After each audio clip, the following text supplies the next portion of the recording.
Hey BBs, it's Plastic and back to y'all for another video. Happy Halloween to all the ghouls who celebrate. This is going to be posted on the 30th, so we're preparing. Ghouls Rule, we're almost there.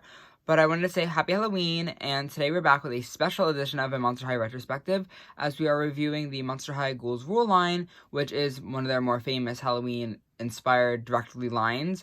Ghouls Rule is one of the earlier Monster High movies, and it even had its own kind of like disc. The movie is really cool. It was honestly probably one of the best Monster High movies. Check out my Monster High movie ranking video if you want to know my favorite movie.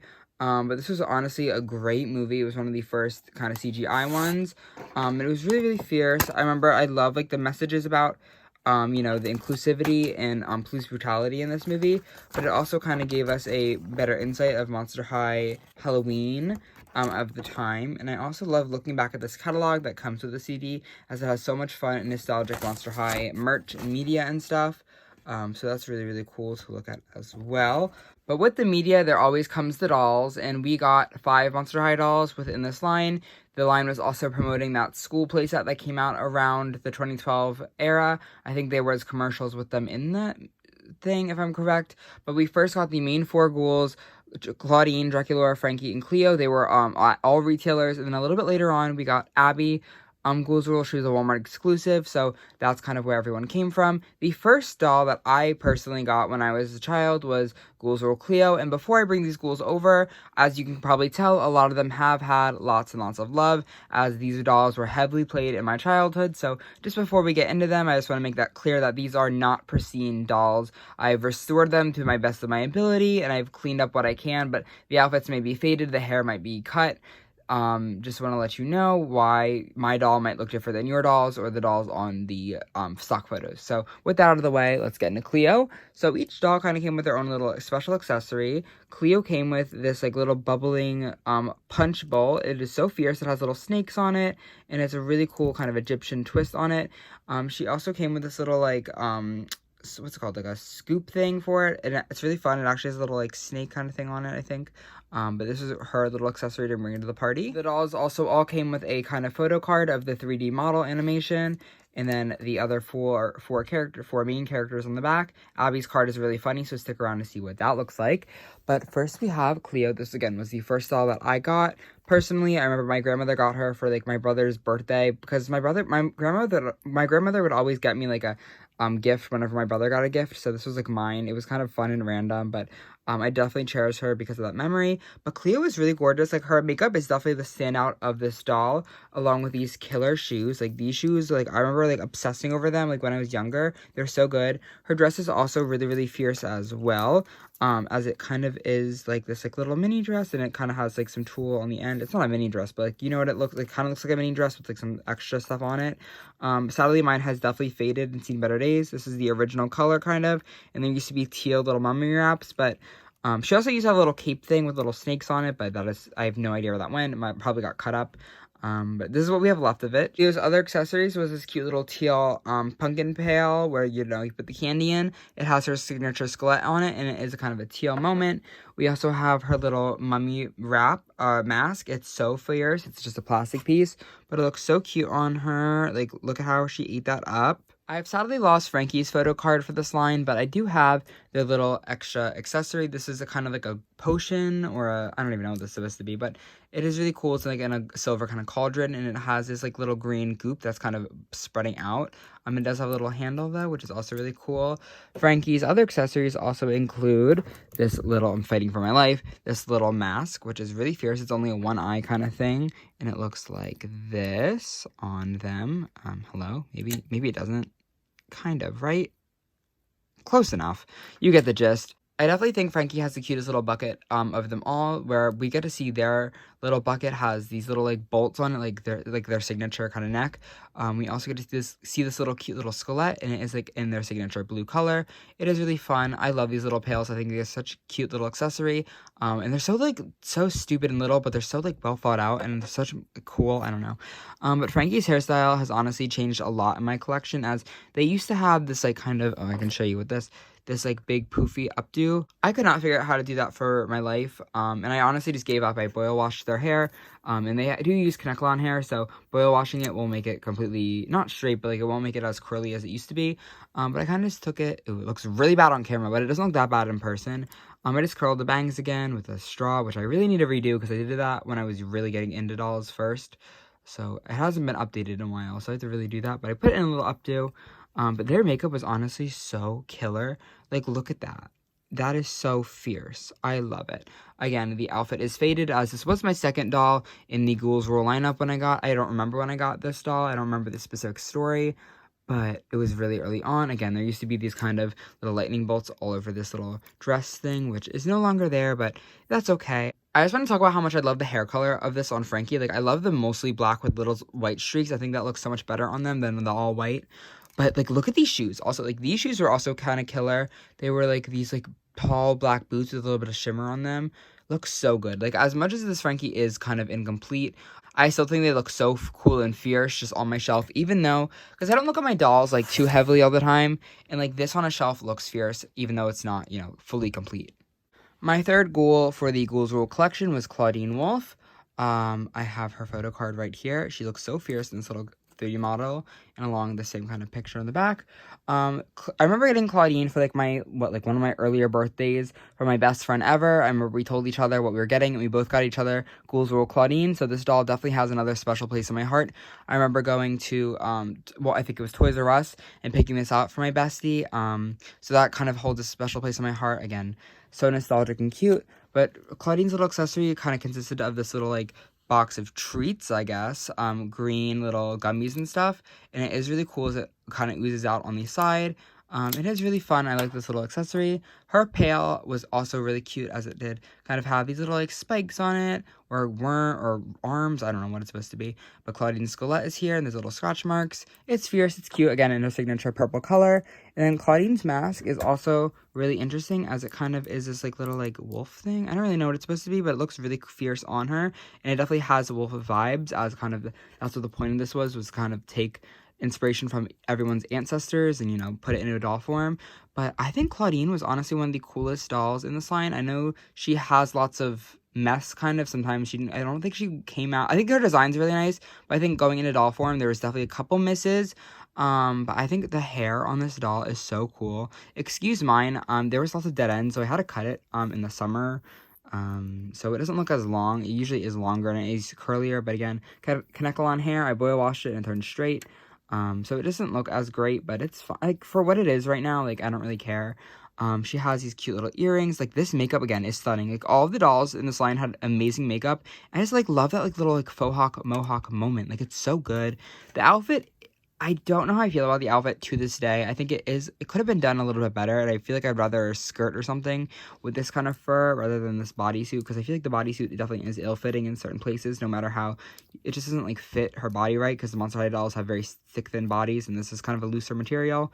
But I still think, like, the sleeves and the gloves were really cool, along with, like, the cool little, like, bottoms of it. And, like, these shoes are so cool. I love this mold so much for Clawdeen, but, you know, you couldn't see them. But I'm happy that they even put that much detail into these, because they literally could have just used, like, a, you know, basic Frankie shoe mold or a Gloom Beach shoe, and, like, it would be fine, because, like, you didn't see them. But really, really cool that they kind of put that extra effort in, and I definitely think Clawdeen is one of my favorites on this line, even though she is very beat up. The fourth ghoul that I have from this line is Abbey Bominable. I remember getting her on Mercari this summer. I don't know if the price was good or not. I think it was around $30-ish, so that's kind of what I based it off of. But I found her complete, and I was super excited, and she looks like to be in a more stellar condition than my old ones were. First, we did get her photo card. Again, this model looks so gorgeous, and I think it's so funny that they kind of edited Abby in, because we can kind of compare it.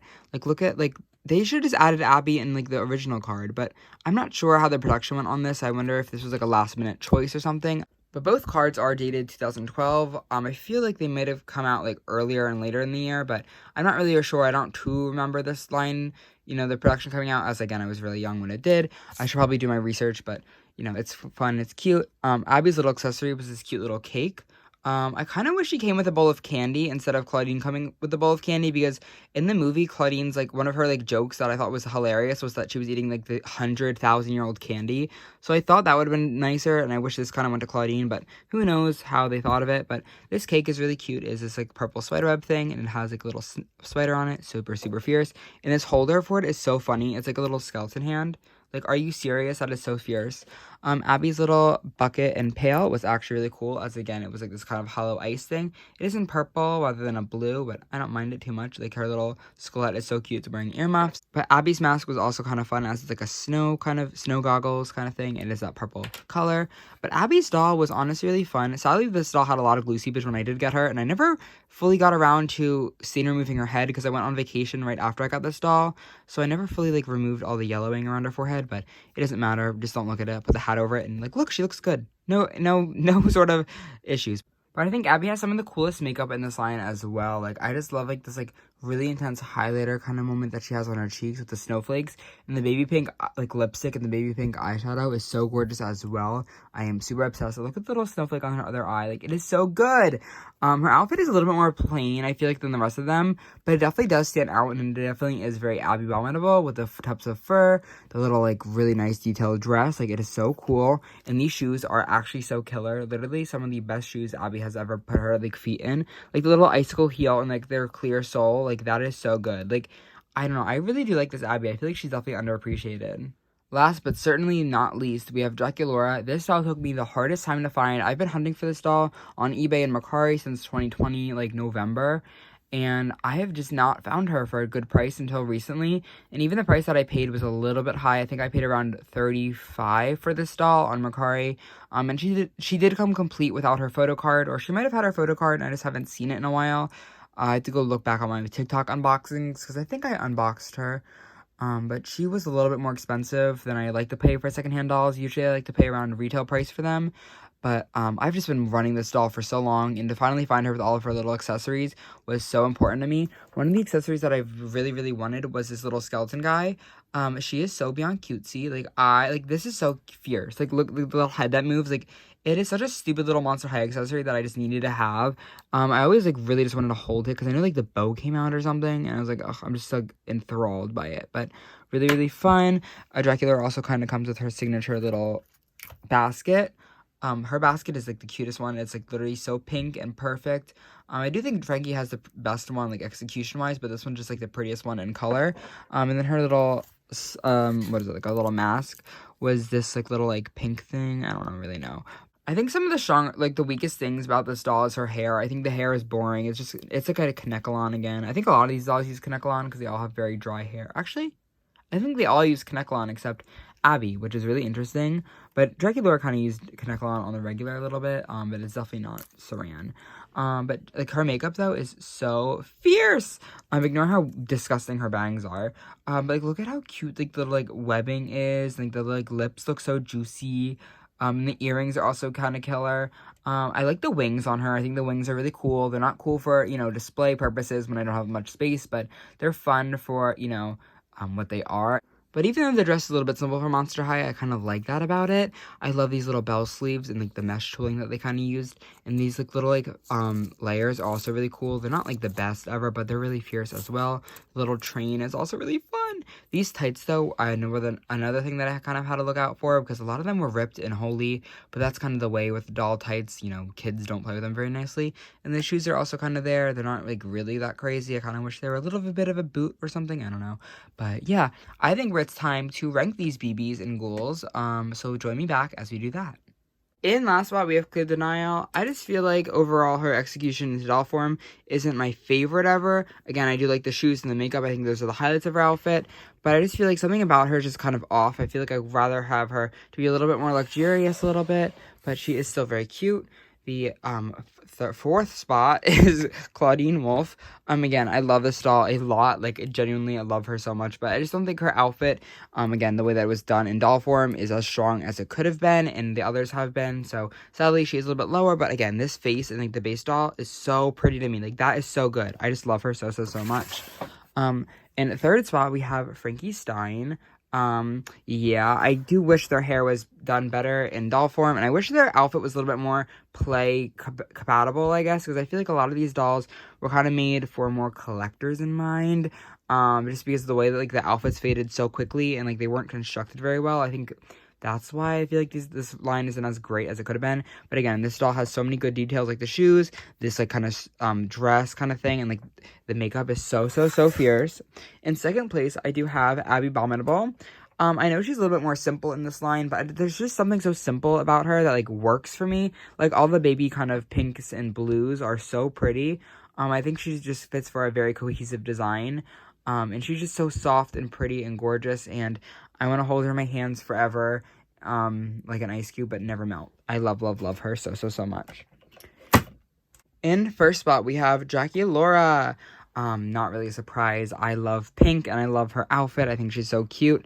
Again, I feel like it's just kind of self-explanatory. Like, she's just that ghoul. Like, she really is that ghoul. But with that, thank you guys so much for watching.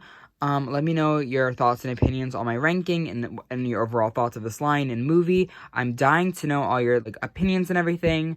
But thank you guys so much for watching, and I cannot wait to creep you all in the next one. Love you all so very much, and have a safe Halloween. Mwah.